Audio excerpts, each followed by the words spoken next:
কওমি মাদ্রাসা ইসলামী শিক্ষা ও দ্বীনি মূল্যবোধকে ঘিরে বর্তমান সময়ে নানান আলোচনা, সমালোচনা এবং অপপ্রচার চলছে।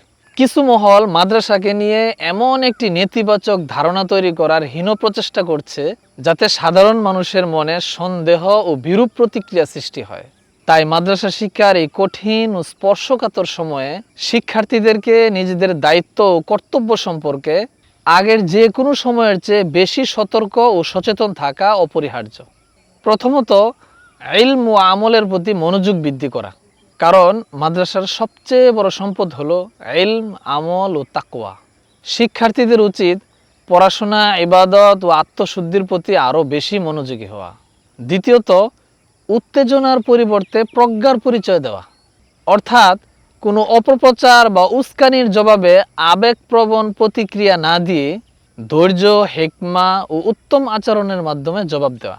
তৃতীয়ত, উত্তম চরিত্রের মাধ্যমে দাওয়াত দেওয়া। কারণ মানুষ কথার চেয়ে অনেক সময় উত্তম চরিত্র দ্বারা বেশি প্রভাবিত হয়। একজন মাদ্রাসা শিক্ষার্থীর সততা, নম্রতা ও শিষ্টাচার দ্বীনের সবচেয়ে সুন্দর পরিচয় বহন করে। চতুর্থ, দ্বীনের সঠিক প্রতিনিধিত্ব করা। অর্থাৎ সামাজিক যোগাযোগ মাধ্যম সহ সর্বমহলে দায়িত্বশীলতার পরিচয় দেওয়া। যাচাই বাছাই না করে কোনো তথ্য প্রচার না করা এবং এমন কিছু না করা যাতে দ্বীন বা মাদ্রাসা শিক্ষার ভাবমূর্তি ক্ষুণ্ণ হয়। পঞ্চম, আসাতাজা একরাম ও ওলামা একরামদের প্রতি শ্রদ্ধাশীল থাকা। ষষ্ঠ, দোয়া ও আল্লাহ তাআলার উপর তাওয়াক্কুল করা। কারণ দ্বীনের জন্য যত বড় বড় চ্যালেঞ্জ এসেছে সেগুলো মোকাবেলা করার জন্য সবচেয়ে বড় মাধ্যম ছিল আল্লাহ তাআলার সাহায্য। তাই বেশি বেশি দোয়া এবং ইস্তেগফার এবং আল্লাহ তাআলার দিকে রুজু হওয়া। সপ্তম, সমাজের সাথে ইতিবাচক সম্পর্ক গড়ে তোলা।